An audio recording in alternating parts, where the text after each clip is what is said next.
Olá para você, telespectador internauta. No Ponto de Vista de hoje, a gente vai conhecer os desafios do autismo e também conhecer o trabalho do Centro de Inclusão e Apoio ao Autista de Guarulhos, o CIAAG. E quem vai contar tudo isso para a gente é a fundadora e presidente da instituição, a Alexandra Onick. E você não saia daí porque a gente volta daqui a pouquinho.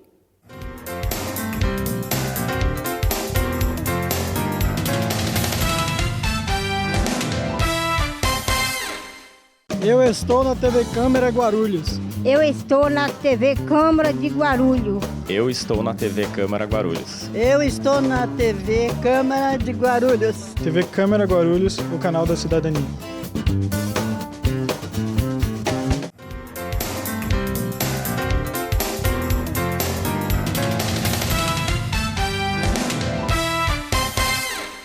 Seja muito bem-vinda ao Ponto de Vista, Alexandra. Obrigada pela oportunidade, pelo convite. Estou muito contente de estar aqui com vocês. Ah, que bom. Olha, o CIAAG ele foi fundado em 2010, né? Já faz 7 anos, né? Já faz bastante tempo. O que levou você a fundar esse projeto, essa instituição, né, que tem esse projeto social de apoio ao autista? Então, o que me levou a fundar a associação foi porque eu tenho um filho autista de 13 anos, que é o Lucas, e na época eu tive muita dificuldade de inclusão dele no município, buscar recursos como terapias, até o diagnóstico dele foi difícil aqui, tanto que eu procurei em São Paulo, eu fechei o diagnóstico dele em instituição em São Paulo, então não tinha nada que eu pudesse dar um apoio para o meu filho. E aí depois de alguns maus tratos que ele sofreu no município... Que tipo de maus tratos? Em escola. Ele sofreu maus tratos em 2 escolas, tanto que a última escola eu só soube através do conselho tutelar. Na época eu nem sabia o que era conselho tutelar. E aí o conselho me chamou, que houve uma denúncia anônima de maus tratos com ele na escola. O que eles estavam fazendo na escola, assim, para levar essa denúncia? Deixavam ele chorando embaixo da chuva, porque ele não queria entrar para dentro da sala, deixava ele sozinho, trancavam ele na sala de informática. Então, N coisas, assim. E na época, uma outra escola também falou que não queria criança doente na escola dela, a primeira escola. Então, foram várias situações até que chegou essa denúncia no conselho. E eu acabei desistindo eu fiquei desesperada na época, a palavra certa. Eu falei, agora, eu coloco ele aonde? E aí eu decidi que eu ia montar uma escola para autista. Esse era meu ponto principal. E aí, pesquisando, aí eu fui ver que a legislação brasileira de educação não permite mais que tenha escolas especiais. As escolas que já existem tiveram que se adequar à nova lei, que é a lei da inclusão, educação inclusiva. Então, eu não podia montar mais essa escola. E aí eu conversando com um amigo meu que trabalha no terceiro setor, ele falou, não, Alexandre, você pode montar uma associação. E dentro dessa associação, você faz esse trabalho que você gostaria de fazer, porém a criança continua estudando numa escola. E aí, na época, eu tinha um grupo de mães no Orkut, que não era Facebook, era Orkut, que era lá que eu trocava minhas experiências, minhas angústias, porque eu não tinha uma instituição que me acolhesse, não tinha nem aqui, nem em São Paulo, em lugar nenhum, então eu tinha esse grupo de mães no Orkut, onde a gente trocava experiências. E aí eu coloquei no grupo, falei, o que vocês acham de a gente montar uma associação e tal? Ah, eu acho bacana. Aí fizemos uma reunião, apresentamos toda a proposta e 14 famílias toparam na época. E aí foi quando a gente fundou a associação em setembro de 2010, sem R$1 no bolso. Na cara e coragem, não tinha sede, não tinha nada. Aí montamos a associação fundou dia 26 de setembro de 2010. Né? Aí em dezembro a gente fez um bazar muito grande na época, conseguimos um recurso, e aí em dezembro de 2010 nós conseguimos locar a sede, que era no Bom Clima, que a gente ficou até o ano passado. E aí a gente começou a ter encontro de mães e fomos criando laços, vínculos, e foram se cadastrando várias crianças. E aí a gente foi começando a se fortalecer essa associação até a gente conseguir finalmente inaugurar e começar as atividades. Você falou assim que você teve dificuldade, inclusive, de fazer o diagnóstico do seu filho. Sim. Como que foi esse processo de diagnóstico? Assim, conta para mim desde os sinais que ele apresentava, de que de repente ele teria algum tipo de transtorno, algum tipo de problema. Me conta como é que foi todo esse processo de chegar até o diagnóstico. Então, na verdade, eu não sabia o que era autismo. O único autismo que eu conhecia era do filme He-Man e da propaganda da AMA, que aparecia aquela criança se balançando e mexendo as mãozinhas. Esse era o autista que eu conhecia. Só que assim, meu filho, desde bebê, ele já apresentava comportamentos diferentes, só que eu não sabia explicar o porquê. Assim, eu não conseguia entender, então eu questionava com a pediatra. Aí ela falava, não, é porque ele é mimado, porque é criado com a avó, porque eu morava junto com a minha sogra na época. Então, é porque ele é criado perto de vó, então é mimo, ele é muito mimado. E aí foi passando, e o atraso na fala foi o que me incomodou bastante, porque ele não balbuciava nada. E assim, andar, engatinhar, ele andou, engatinhou tudo no tempo certo, mas a fala, ele não balbuciava nada, a gente falava com ele não olhava, então eu achava aquilo estranho. Aí perguntava para a pediatra, ela falava, não, é normal, atraso na fala é normal, tá no tempo. E aí eu fui deixando, né? Aí quando ele tinha 1 ano e 10 meses, eu comecei a entrar em depressão pela questão de ficar em casa, porque eu tive que parar de trabalhar, porque ele não queria ninguém, era somente eu. Ele não ficava com o pai, com a avó, com ninguém. Tudo era eu. Até para ir no banheiro eu tinha que levar ele e ficar com ele comigo no colo. E aí eu comecei a ficar deprimida, porque eu não podia fazer mais nada. Eu sempre trabalhei fora e eu não podia mais trabalhar. E aí eu fui começar a trabalhar com meu esposo, né? E eu coloquei ele na escolinha meio período. E aí a escolinha achou que ele era surdo. Me chamou, falou, olha mãe, eu acho que ele é surdo, porque a gente fala com ele, ele não olha. Ele nunca quer ficar com uma criança, se uma criança chega, ele sai. Aí eu falei, olha, eu posso até levar para fazer exame, mas eu tenho certeza que ele não é surdo. Mas enfim, levei, fiz todos os exames, realmente não deu nenhum problema de surdez. Aí fui encaminhada para a psicóloga da escola. Aí a psicóloga fez um monte de perguntas, né? Aí ela falou, olha, eu suspeito que seja alguma coisa, mas eu não posso te dizer o que é agora no momento, eu vou te encaminhar para o neurologista. Aí me encaminhou para o neurologista, aqui de Guarulhos, aí passei com a neurologista e ela falou, olha mãe, ele tem transtorno global de desenvolvimento. Aí eu, oi, o que é isso, né? O que é transtorno? Ela falou, é autismo, você conhece autismo? Eu falei, eu conheço o autista da propaganda da AMA. Ela falou, é isso mesmo que seu filho é. Seja bem-vindo ao mundo dos autistas. E assim, eu fiquei perdida na época. A forma como eu recebi o diagnóstico foi uma forma muito fria e eu fiquei muito mal. E eu não contava para ninguém o que era, nem para o meu marido. Eu só chorava. Meu marido achava que ele estava com uma doença terminal, né? Porque eu só chorava. E aí a psicóloga depois me explicou. Ela falou, não, realmente era isso que eu suspeitava, só que esse autista que você conhece não é o caso do teu filho agora. Então ela falou, imagina uma régua e tem vários níveis. Seu filho se encontra nesse nível. E conforme os estímulos que ele for recebendo, ele vai progredir. Se você não estimular, ele vai ficar do jeito que você conhece. E aí foi quando a gente começou a fazer todas as terapias, né? E começou a saga. Era terapia todos os dias, porque a gente, quando recebe o diagnóstico, tudo que fala que é bom, a gente quer fazer. Mas nem sempre tudo é bom, né? E aí foi que a gente começou a fazer várias terapias, fono, terapia ocupacional, era psicoterapia. E aí chegou um tempo que eu vi que ele estava sobrecarregado também de muitas terapias e a gente foi começando a dividir isso, diminuir e dar prioridade para o que era principal para ele naquele momento. Aí foi quando ele deu falo que ele deu aquele salto de 180 graus. Aí realmente a gente começou a ver que estava tendo resultado. Mas a gente, na hora que recebe o diagnóstico, a gente quer fazer tudo, né? Se pudesse fazer terapia 24 horas por dia com a intenção de que melhore de uma hora para outra, mas infelizmente não é assim que funciona.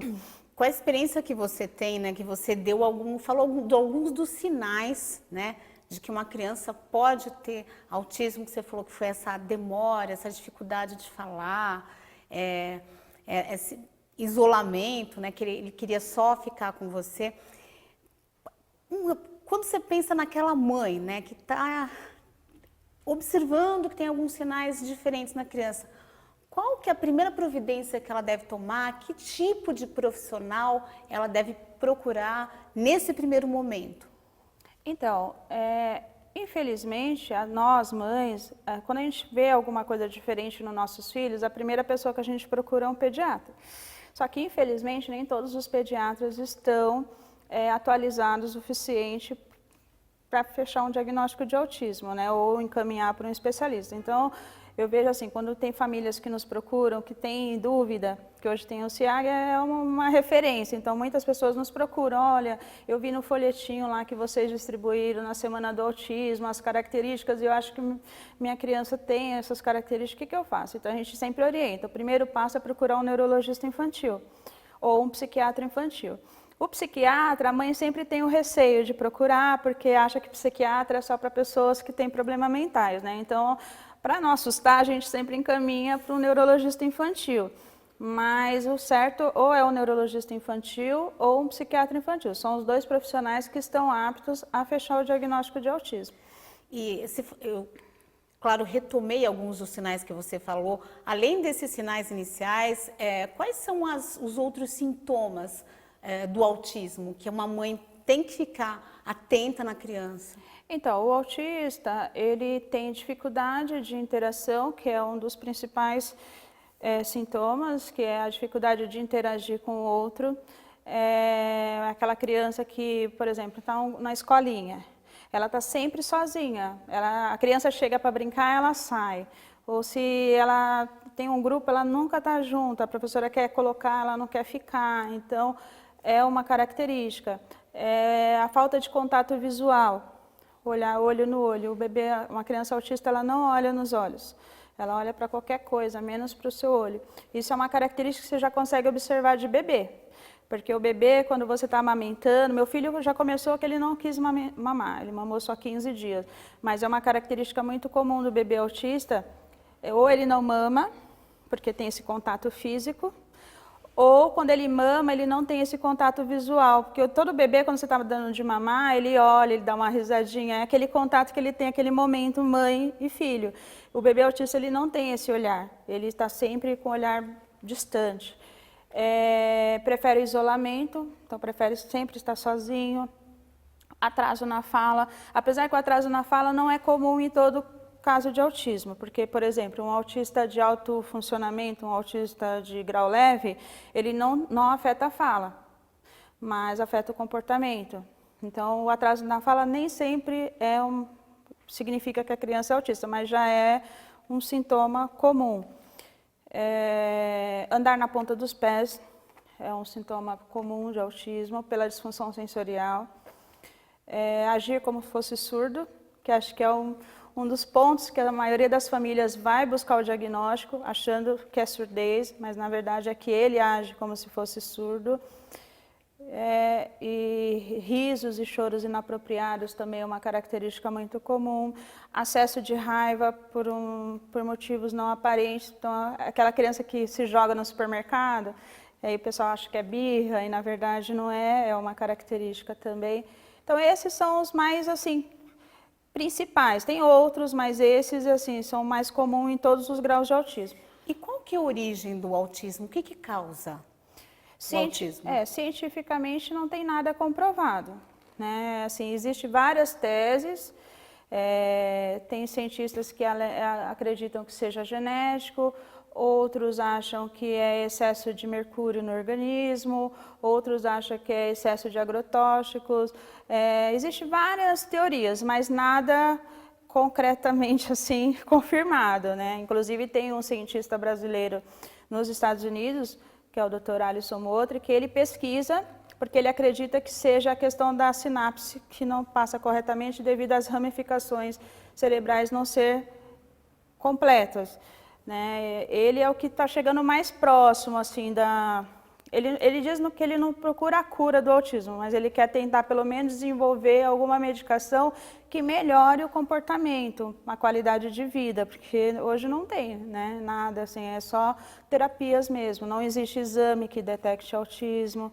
Então ele está bem em busca de uma... Não, ele fala assim, cura tomara, mas pelo menos uma medicação que melhore o comportamento.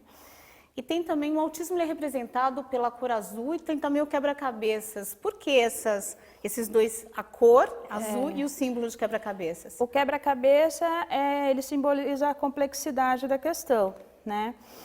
E porque assim, a gente não consegue entender como que uma criança extremamente inteligente, tem autistas que são assim extremamente inteligentes. Aliás, todos eles são muito inteligentes e tudo que eles gostam, eles têm uma habilidade assim fora do comum, né? Então, e ao mesmo tempo, ele tem uma habilidade tão formidável por uma coisa, e ele não é capaz de amarrar o cadarço do sapato, não é capaz de escovar os dentes. Então, assim, não é capaz de ficar num grupo de pessoas assistindo um futebol.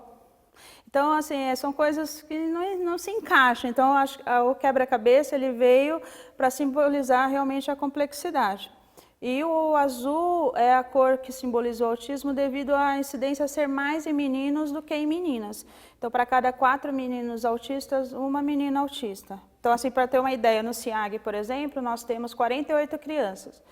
Dessas 48, 4 são meninas, o restante são todos meninos. E também não tem nenhuma explicação para isso? Também não tem nenhuma explicação. Então tá certo, a gente vai continuar falando sobre esse assunto no próximo bloco. Então agora a gente vai fazer uma pausa para o intervalo. Você que está acompanhando o Ponto de Vista, não saia daí.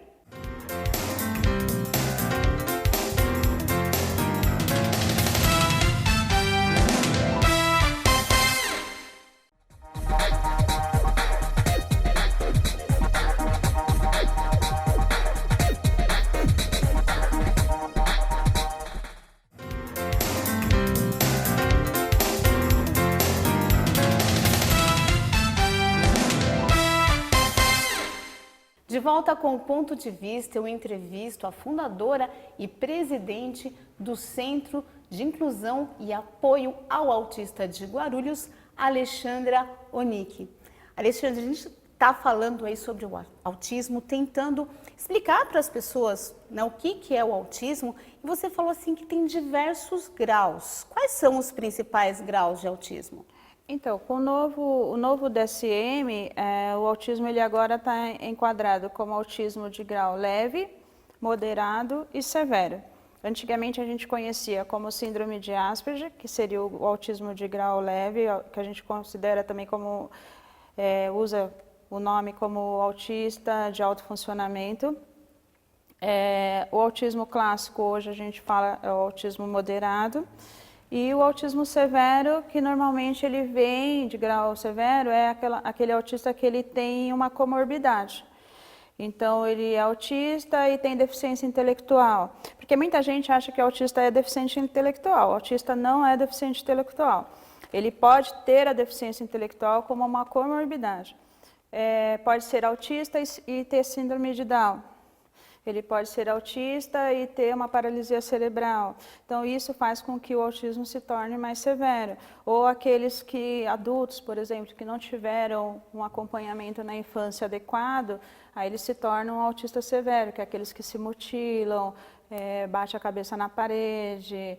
Tem crianças que têm que usar capacete para proteger o crânio de tanto que bate a cabeça. Então, esses são os autistas que a gente classifica como severos. O moderado, que é o autismo clássico, é o que é mais conhecido, que é aquele que tem a disfunção na fala, que tem o atraso na fala, que tem estereotipias de balançar as mãos, balançar o corpo. Então, esse é o que as pessoas mais conhecem. E o grau leve é esse autista de alto funcionamento, que é considerado super gênios. Então, quando você vê assim no programa de televisão, aquele menino de 6 anos que decorou todo o mapa mundi, na verdade é uma criança autista de alto funcionamento. Eles têm uma capacidade imensa assim, de memorizar e gravar coisas assim que a gente fala, impossível alguém fazer isso, mas eles conseguem, porque eles dominam aquilo que eles têm habilidade. E exemplos de pessoas famosas assim que de repente podem ser até encaradas como exemplos e fortalecer mesmo uma mãe que acabou de receber um diagnóstico de autismo e está aí desesperada, meu Deus, de repente pode se espelhar numa pessoa, enfim, que já até obteve algum sucesso. Famoso, tem o Bill Gates, é um autista de alto funcionamento. O jogador Messi também, ele tem todas as características de autismo, apesar dele não assumir publicamente que ele é. O filho do John Travolta, que faleceu alguns anos atrás, também era uma criança autista, um rapaz, né, autista, só que ele já era um autista de grau mais moderado. O filho do Jô Soares, que faleceu também, era um autista de grau moderado também. Tem várias famílias, porque o autismo não escolhe classe social, não escolhe raça, não escolhe nada. Então, assim, tem várias, é que agora de imediato eu não consigo lembrar, mas tem várias famílias de famosos que têm casos de autismo. Um que agora está bem conhecido é o Marcos Mion, que ele tem um filho autista e ele trabalha muito agora com a conscientização. Ele usa muito a imagem dele hoje para conscientizar as famílias, porque ele tem um filho autista, né? E o filho dele não é um grau leve, é um grau moderado, e ele está usando muito a imagem dele em prol de conscientizar o autismo. Eu acho que isso é muito bacana também. Falando agora um pouquinho do trabalho que o SEAG realiza com as crianças, vocês têm um projeto que é o Viver e Conviver, e vocês fazem algumas atividades. Que tipo de trabalhos vocês desenvolvem lá com as crianças e os jovens autistas? O SEAG ele tem 2 projetos, tem o Viver e Conviver, que é o trabalho direcionado com as crianças, que é no contraturno da escola. Então, um dos critérios do SEAG para a criança participar do projeto é que ela esteja matriculada numa escola, de preferência uma escola regular, porque a gente acredita na inclusão, a gente acredita que eles têm condições de estar, sim, dentro de uma escola comum, como qualquer outra criança, como a lei garante. Porém, o nosso problema maior hoje é que as escolas que não estão adequadas para recebê-los. Mas o autista ele aprende muito mais numa escola com outras crianças que não têm nenhum tipo de síndrome ou de nenhum tipo de transtorno, porque o autista ele aprende pela imitação. Então, se ele convive com crianças normais, né, como a gente fala, normal, ele tem muito mais chance de desenvolver do que ele conviver só com pessoas com algum tipo de transtorno ou algum tipo de síndrome. Então, a gente acredita muito nesse trabalho da inclusão, lutamos muito por isso. E o trabalho que o SEAG traz com as crianças é exatamente isso, é prepará-los para estar dentro de uma escola comum. Então, a gente trabalha as dificuldades que eles têm de ser inclusos, trabalhamos as habilidades também que eles têm. Então, às vezes, a criança tem muita habilidade e a escola não sabe lidar. Como eles têm muita dificuldade, a escola também não sabe lidar.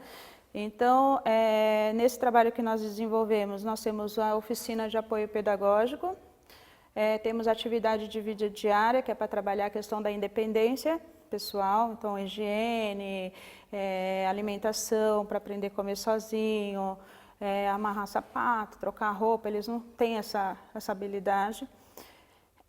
Temos a educação física, porque a maioria dos autistas são obesos devido à medicação que eles tomam. Então, a educação física ajuda até a questão da coordenação motora, porque eles têm uma dificuldade na coordenação motora. E temos a música, que eles amam também, eles têm uma facilidade muito grande com a música, então a gente percebe que com a música a gente consegue avançar muita coisa também. Isso é o projeto com as crianças, então eles vão 2 vezes por semana durante 3 horas. Tem o projeto também com os pais, os tutores que cuidam dessas crianças, Sim. né? Que tipo de apoio vocês oferecem para eles? Então, quando a gente começou a fazer o trabalho do SEAG, a gente percebeu que as famílias tinham mais dificuldade do que as crianças. Por quê? Aí hoje nós temos esse projeto, que é o projeto Cuidando de Quem Cuida, porque na verdade não é direcionado para a mãe ou para o pai, ela é direcionada para quem cuida da criança. Então, às vezes eu tenho crianças lá que não são criadas pelos pais, são criadas pela avó, pela tia. Então, esse projeto é para quem cuida da criança. Então, ao invés da pessoa deixar a criança lá na instituição e ir embora, ela fica, no mesmo período que a criança fica na instituição, ela fica também conosco. E nesse período nós fazemos as atividades, porque a gente percebe que as famílias, quando recebem o diagnóstico, primeiro que elas desconhecem o que a criança tem, elas acreditam que aquele filho que ela idealizou, ela perdeu, né, e que aquela criança não tem potencial nenhum. Então, a gente trabalha toda essa questão dessa estrutura familiar, a questão emocional, porque é muito difícil, nenhuma família está preparada para receber nenhum diagnóstico de deficiência, independente seja autista ou qualquer outro tipo de deficiência.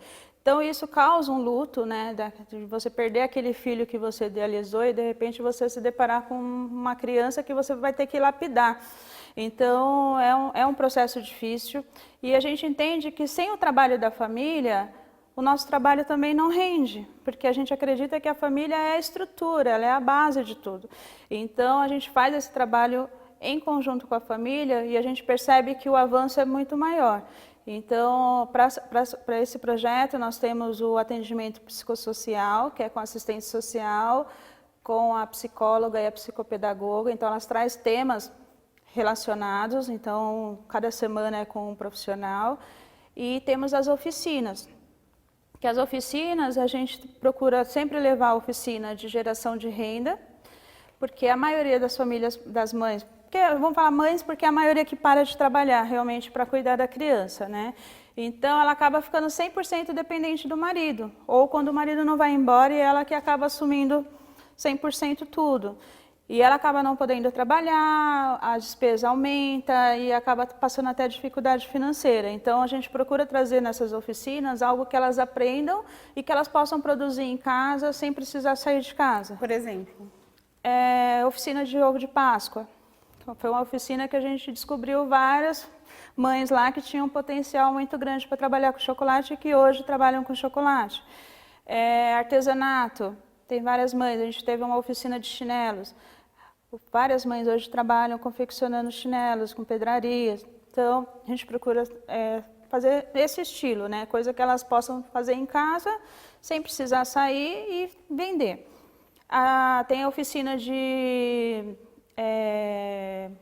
zumba, de dança, para cuidar delas, porque elas acabam se esquecendo também que elas são mulheres e que elas são pessoas, elas são mãe eu falo que não é nem 24 horas por dia, 26 horas por dia, né? E esquece que elas são mulheres, que elas precisam se cuidar, esquece da saúde. Então, a gente também tem uma nutricionista que vai uma vez por mês dar orientação nutricional para as mães, para trabalhar com as crianças pela questão da obesidade. A gente leva a oficina, por exemplo, de beleza. Então, teve um Dia das Mães do ano passado, que nós levamos uma oficina da Marie Kay. E eu não estava nesse dia na oficina, eu tinha saído eu estava até numa reunião do conselho, e quando eu cheguei, elas estavam todas maquiadas, né? Já tinha terminado a oficina, eu não reconhecia as mães. Eu falei, gente, quem é vocês? Aí eu falei, olha essa maquiagem, faz um milagre, ou vocês são lindas e estão perdidas em algum lugar. Eu falei, eu preciso fotografar, porque isso a gente tem que registrar. E foi legal porque teve mães lá que elas se reconheceram, falaram, meu, eu sou bonita mesmo, e elas passaram a se cuidar um pouco mais.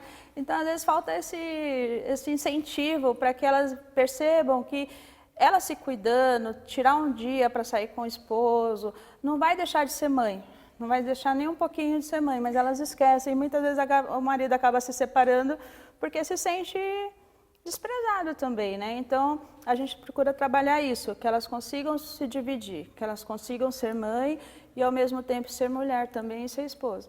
E esse tipo de apoio, ele é único aqui em Guarulhos? Existe outra entidade, outro trabalho que seja semelhante ou não? Então, o CIAG, ele é o primeiro e a única instituição que faz esse tipo de trabalho exclusivo com autistas. Trabalho com a família, eu não conheço nenhum aqui em Guarulhos que faça esse tipo de trabalho que nós desenvolvemos. Até eu pesquisei em algumas instituições em São Paulo também, não são todas que fazem esse tipo de trabalho. Porque a família eu acho que é principal, não tem como você trabalhar a criança se você não trabalhar a família. Eu acho que toda instituição tinha que ter um projeto assim, porque é fundamental, não tem outra palavra que possa expressar. E com as crianças, o SEAG, o trabalho que a gente desenvolve é o único no município, né? A gente tem outras instituições que atendem alguns casos de autismo, mas não é o trabalho que nós fazemos. E você também acabou se especializando, né? Você foi estudar pedagogia, foi antes ou depois que você abriu? Foi depois. A associação? Foi depois. Quando eu entrei na faculdade, o Lucas estava com 7 anos, 8 anos. Eu decidi fazer pedagogia porque eu queria ser professora dele. E no fim, ele não me aceita como professora em hipótese alguma. Hipótese alguma. Mas isso te ajuda, né? Ele não... Oi? Isso te ajuda na associação, né? No centro, lá no Meu SEAG. filho? Não, o fato de você ter estudado sim, te de eu ser ajuda, professora. né? Então, aí eu fui fazer a pedagogia. A ideia era para ajudá-lo como professora. Não consegui. Aí acabei gostando e eu falei, é isso que eu quero e eu vou ajudar a instituição. E aí depois eu fiz a psicopedagogia, né, e para complementar o trabalho que eu já desenvolvia. Então assim, eu não atuo com as crianças, mas eu fiz vários cursos de especialização, mas isso ajuda com que eu possa treinar os meus funcionários para que eles possam atender adequadamente.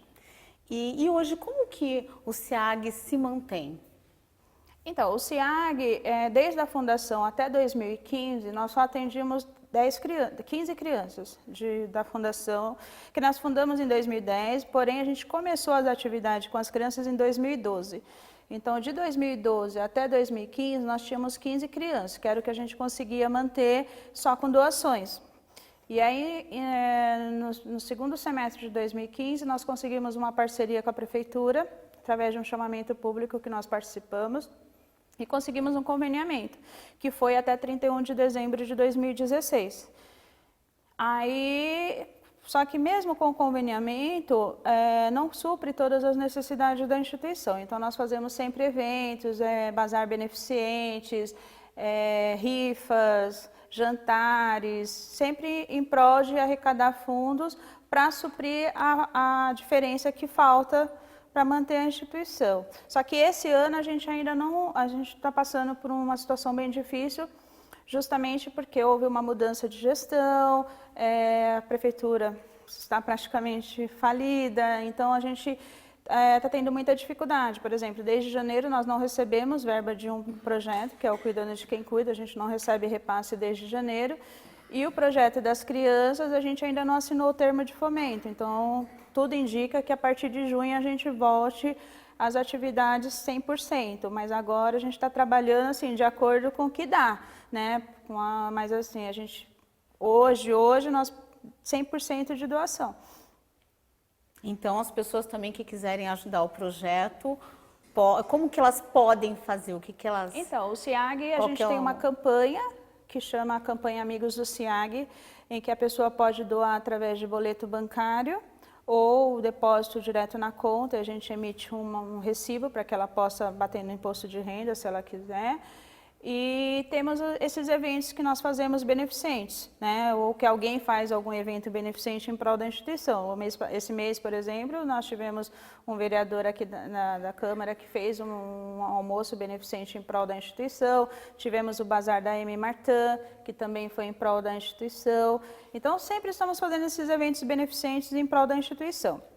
Agora, tem essa campanha que nós fazemos e agora a gente também está buscando investidor social para um novo projeto que o SEAG está montando, que é o projeto Superar, que é um projeto para adolescentes e adultos com o intuito de inclusão no mercado de trabalho. Então tem bastante novidade. Eu gostaria de parabenizar você por esse trabalho tão bonito e tão importante para a cidade. Eu que agradeço. Então a gente chegou já ao final do programa, né? A gente falou bastante aí sobre autismo. Espero que você que esteja assistindo realmente esse programa tenha esclarecido as suas dúvidas e você possa ajudar alguém que você conhece, enfim, a identificar esse problema o quanto antes para que as providências aí, as terapias sejam realizadas. Olha, eu agradeço a sua audiência e lembrando que quarta-feira a gente tem um encontro marcado com mais uma edição do Ponto de Vista. Até lá!